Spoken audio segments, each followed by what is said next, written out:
Halo sahabat Donghua, jumpa lagi bersama Mimin di channel kesayangannya itu, Mimi Donghua. Sebelum lanjut ke spoilernya jangan lupa like, komen dan subscribe. Tuan Xiaoyan, saya sudah lama mendengar nama besar Anda. Bolehkah saya meminta pelajaran dari Anda hari ini? Karena Komandan Ketiga bersikeras akan hal ini, aku tidak akan menolak tawaranmu. Hati-hati, kelompok dokter peri kecil tidak menghentikannya. Mereka yakin dengan kekuatan Xiaoyan. Ya, Xiaoyan mengangguk. Dia melangkah maju dan ruang di depannya menjadi terdistorsi. Saat berikutnya, dia muncul agak jauh dari Yang Hao. Kau memang pantas menjadi juara dalam pertemuan pil. Keberanianmu sungguh mengagumkan. Yang Hao menyeringai sambil menatap Xiaoyan dan memujinya. Xiaoyan tampak tenang saat melirik senyum tipis di wajah Yang Hao. Suaranya tenang, tanpa emosi. Silakan. Baiklah. Yang Hao tertawa keras. Tiba-tiba dia melangkah maju, doki yang besar dan dahsyat segera melonjak ke segala arah. Hari ini, komandan ini akan menguji secara pribadi dan melihat seberapa hebat juara pengumpulan pil ini. Yang Hao tertawa keras saat dokinya melonjak, kakinya menghentak tanah, dan tubuhnya muncul di depan Xiaoyan dengan kecepatan seperti kilat. Angin cakar yang tajam menyerbu ke arah Xiaoyan seperti jaring. Xiaoyan melangkah mundur saat menghadapi serangan ganas Yang Hao. Dia mulai menggunakan gerakan kaki misterius dalam radius 3 langkah dan menghindari angin cakar Yang Hao yang kuat. Kecepatannya sungguh cepat, namun, datanglah dan cobalah gerak kaki ular naga milikku. Cakar penghancur ki jahat langit. Kecepatan Yang Hao tiba-tiba meningkat setelah menggunakan jurus kaki ular naga ini. Angin cakarnya tiba-tiba berubah saat aura jahat yang ganas dengan cepat berkumpul di telapak tangannya. Klan Gu memang klan yang besar. Keterampilan Do tingkat tinggi yang sulit dilihat di dunia luar ini digunakan sesuka hatinya. Xiaoyan melambaikan lengan bajunya dan akan secara akurat menyerang angin cakar Yang Hao tepat saat hendak mencapai sasarannya. Ekspresi Yang Hao berubah serius setiap kali mereka bertukar pukulan. Setelah lebih dari selusin pertukaran pukulan yang tajam, ekspresinya telah digantikan oleh ekspresi serius. Aku tidak percaya bahwa bocah malang sepertimu dapat bersaing dengan komandan ini dalam hal jumlah dan kualitas keterampilan yang kau miliki. Ekspresi Yang Hao tampak gelap dan dingin. Kakinya tiba-tiba tertarik ke belakang. Pada saat yang sama, tangannya mulai membentuk banyak segel yang sangat dikenal Xiaoyan. Keterampilan segel dewa, ya. Xiaoyan menyipitkan matanya saat melihat segel itu.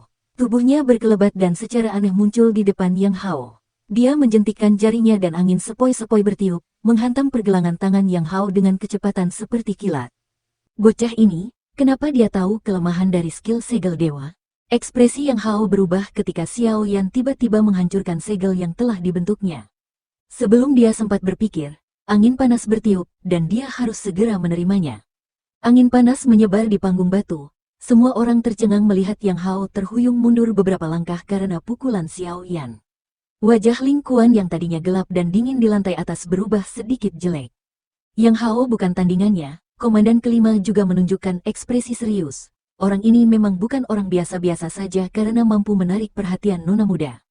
Wajah Yang Hao memerah setelah dipaksa mundur oleh telapak tangan Xiaoyan. Segel tanah terbalik, keganasan samar-samar muncul di wajah Yang Hao. Dia melepaskan jurus kaki ular naganya hingga batas maksimal, doki yang besar dan perkasa dengan cepat terkumpul. Xiaoyan berdiri di atas panggung dengan kedua tangan di belakangnya. Pembentukan yang sukses, keganasan di wajah Yang Hao menjadi lebih intens saat dia melihat apa yang dilakukan Xiaoyan. Saat hawa dingin itu muncul, panggung batu di bawah kakinya tiba-tiba retak. Pilar magma panas menampakkan cakarnya dan melesat keluar seperti naga api. Pilar itu menghantam kaki Yang Hao. Serangan yang dilepaskan dari bawah tanah telah melampaui ekspektasi semua orang. Sebagai aktor utama, Yang Hao memuntahkan seteguk darah segar, dan tubuhnya terhantam pilar api hingga ia terpental. Akhirnya, ia menabrak pilar batu besar bangunan itu. Seluruh tempat itu benar-benar sunyi saat semua orang menyaksikan pertempuran ini berakhir dalam sekejap. Ekspresi Xiaoyan tetap tenang. Ia mengamati Yang Hao yang hangus dan hitam sebelum menangkupkan kedua tangannya. Terima kasih sudah bersikap santai, komandan ketiga. Kurang ajar, Yang Hao, yang baru saja mendarat di tanah, tanpa sadar memuntahkan seteguk darah segar lagi. Dia benar-benar kalah. Ling Kuan dan komandan kelima tampak terkejut saat melihat Yang Hao berjuang dengan beberapa pecahan batu. Bocah ini, bagaimana dia bisa menjadi begitu kuat? Ling Kuan mengepalkan tinjunya, hatinya dipenuhi rasa tidak percaya. Pasti ada alasan mengapa dia menarik perhatian nona muda itu. Kekuatannya mungkin setara dengan kakak laki-lakinya. Komandan kelima mendesah pelan. Ekspresi Ling Kuan menjadi makin muram saat mendengar kata-kata ini. Batuk, Yang Hao, yang terkubur di bawah pecahan batu bangunan, berjuang untuk keluar. Darah segar terus mengalir dari sudut mulutnya saat dia batuk. Bajingan, aku tidak mau menerima ini. Kemarahan dan rasa malu membuncah dalam hatinya. Ia dikalahkan dengan cara yang menyedihkan di depan umum. Ia berubah menjadi petir yang sekali lagi melesat ke arah Xiao Yan di atas panggung. Banyak orang mengerutkan kening ketika melihat Yang Hao, yang tampaknya tiba-tiba kehilangan akal sehatnya. Tatapan Xiao Yan acuh tak acuh saat ia melihat Yang Hao bergegas mendekat. Kakinya tiba-tiba menghentak di depannya, dan tubuhnya yang seperti hantu muncul di depan Yang Hao.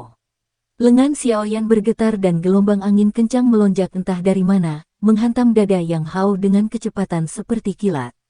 Setelah mengalami pukulan berat lagi, Yang Hao sekali lagi memuntahkan seteguk darah segar, tubuhnya terlempar ke belakang. Yang Hao ini benar-benar bodoh. Seseorang tertawa pelan dari suatu tempat di dalam gedung ketika Yang Hao menerkam Xiao Yan seperti orang gila. Ada 4 sosok yang duduk di samping meja, terdiri dari 3 pria dan 1 wanita. Tanda api yang menyala tercetak di dahi keempat orang ini. Suara tadi keluar dari mulut seorang laki-laki yang tampak agak lembut di antara mereka berempat.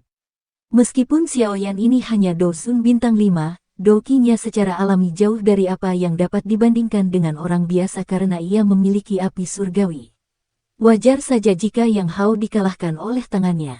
Seorang pria paruh baya dengan alis kasar di sisi yang berlawanan samar-samar mengomentari masalah tersebut.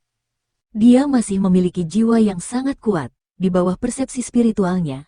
Teknik ketangkasan hantu sama sekali tidak berguna.